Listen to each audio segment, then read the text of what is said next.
platicar precisamente de cuál es este perfil de personalidad del agresor, de qué manera los podemos identificar, qué características tienen, qué los hace agresores. Pilar, creo que tú tienes ahí una visión muy interesante acerca de esto, ¿verdad? ¿Quiénes son propensos o quiénes son los que comúnmente se convierten en agresores? Adelante, Pilar. Sí, Aricides, gracias.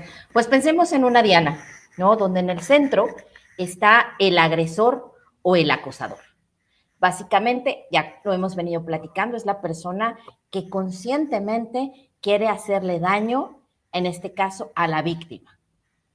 Evidentemente, el agresor empieza con un fenómeno de admiración hacia esta persona que muestra un desempeño muy favorable, una excelencia o que tiene características que él mismo quisiera tener. Ante esta situación de no poder llegar a ese nivel, empieza el efecto contrario, es decir, aquella situación de envidia en donde empieza a generar deseos de destrucción. Ya sea, que también lo comentó Arístides hace un rato, es querer quitar a esa persona del camino porque me estorba o porque definitivamente me frustra el hecho de que yo no pueda ser como él. Entonces, esas son las características del agresor. Y cuando piensen en agresor así, en su máxima potencialidad, piensen en la bruja del cuento de Blancanieves, tan malévola cuando está envenenando la manzana, incluso con la risa, con esa intencionalidad de hacer daño precisamente para causar la muerte a Blancanieves. En el siguiente rubro tenemos también lo que es el grupo acosador. Ya habíamos dicho, yo lo dije en mi introducción, que en ocasiones llega a ser sutil y que llega al momento tan grave en donde el mismo equipo puede ser copartícipe.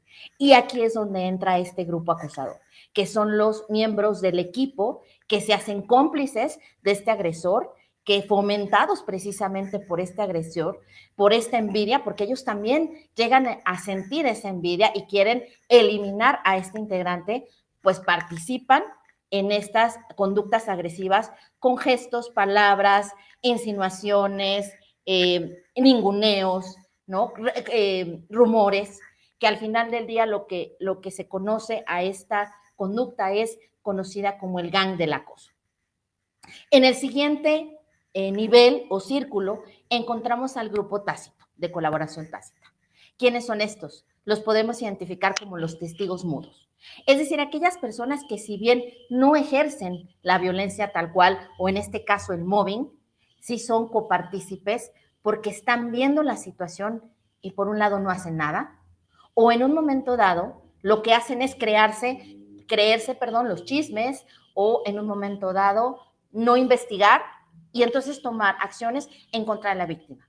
Un ejemplo claro pudiera ser el grupo directivo, que en ocasiones, en lugar de tomar acción para hacer una investigación, lo que hacen es dejarse llevar y simplemente decir, sí, hay que correr a tal empleado.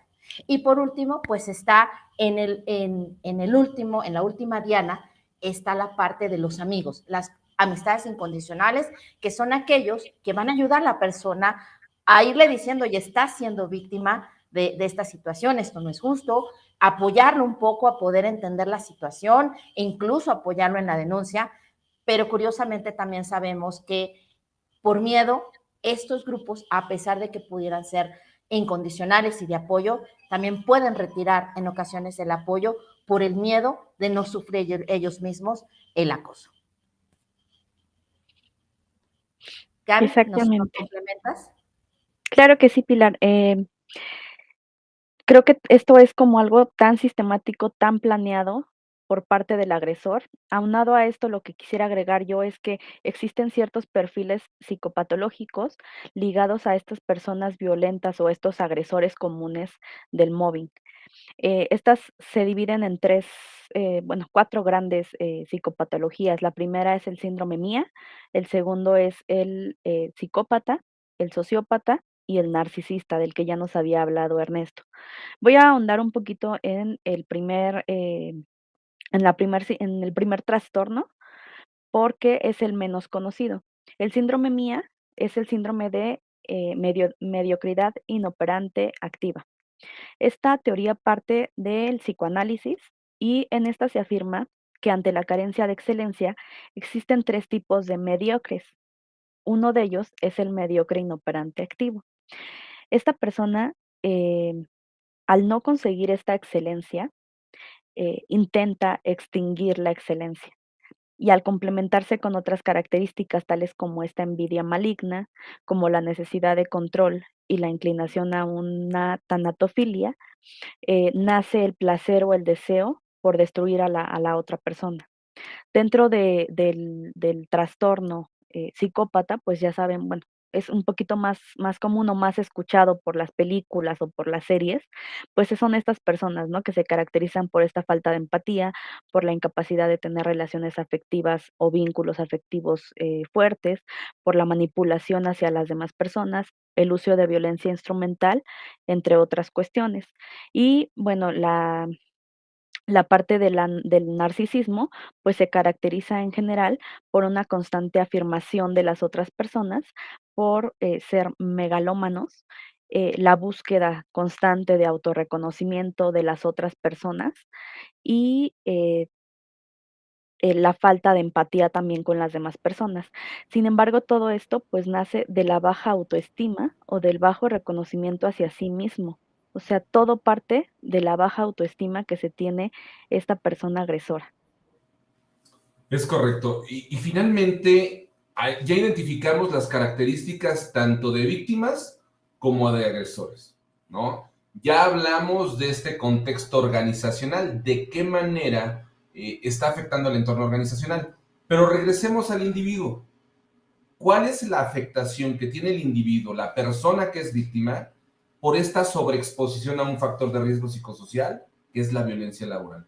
¿De qué manera vamos a poder identificar estas consecuencias y cómo las vivimos? Porque también es un proceso que va escalando de nivel y en el que nos vamos enfrentando desde tal vez cambios en nuestro estado anímico hasta situaciones y padecimientos mucho más graves. Para ello, me gustaría, María, que nos platicaras un poquito acerca de estas consecuencias. Pues sí, es terrible. Yo creo que este es el punto crítico y medular para mí de este tema, ¿no? Porque finalmente, como decíamos, a veces las agresiones las normalizamos y hasta hacemos bromas de, ay, sí, que se va a traumar o qué. Y la verdad es que sí, la verdad es que cuando una persona está viviendo en violencia laboral o mobbing, entra en una espiral descendente. Imagínense que pues todo lo que es su estructura psicológica, anímica, se va destruyendo y esto va pasando por distintas etapas. Primeramente, lo que hace una persona, pues cuando está viviendo ese acoso que, como decíamos, es reiterativo, sistematizado, pues la persona entra en una etapa de negación, ¿no? Como que dice, no, pues esto no puede ser que me esté pasando a mí. Y pues muchas veces se plantea que a lo mejor está tomándose las cosas demasiado a pecho o pues que, pues no sé, como que se responsabiliza un poco de la situación, ¿no? Sin embargo, ante la insistencia de su acosador, pues empieza a tener problemas como para identificar si él es el que está provocando la situación, o sea, la víctima empieza a dudar de sí misma y pues empieza a tener afectaciones en su trabajo porque pues ya está como estresado, muy desenfocado y pues empieza a tener baja productividad en su trabajo, lo cual pues también afecta su autoestima. Y además, como nos decía Pili, pues está siendo observado por sus compañeros, ¿no? Entonces, pues sus compañeros ven que anda, como se dice coloquialmente, bajoneado, como que ya no es esa chispa que nos describía Ernesto de una lumbrera, una persona alegre que puede ser ejemplo para muchas personas, no, esa persona se va apagando y se va haciendo víctima de su propio estrés. Esto provoca que la persona pues entre en estados de frustración, que se sienta ansiosa, que a lo mejor se sienta agotada porque está todo el tiempo alerta, pensando a ver qué es lo que está pasando.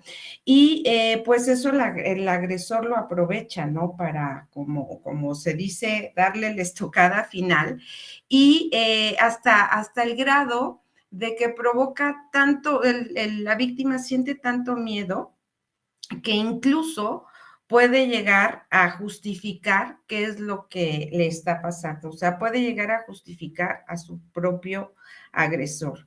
Esto pues es verdaderamente terrible porque si ustedes ven se va desmoronando a la persona y la persona pues muchas veces ya no tiene elementos con qué defenderse. Yo creo que es una de las causas por las cuales la gente no denuncia, porque ya no tiene con qué, ya no tiene energía, ya no tiene posibilidad psicológica de defenderse. Claro, hay una pérdida de la conciencia, ¿no? Pero no se lo podemos atribuir directamente o únicamente a la persona, a la víctima, y tampoco al agresor. Creo que aquí hay un tercer personaje que juega un papel muy importante y con el cual vamos a tener que entender, ¿no? Y creo que esto desde el aspecto teórico ya lo hemos abordado, ya se ha trabajado a nivel teórico y esto nos va a ayudar precisamente a entender algunos de estos modelos explicativos, ¿no?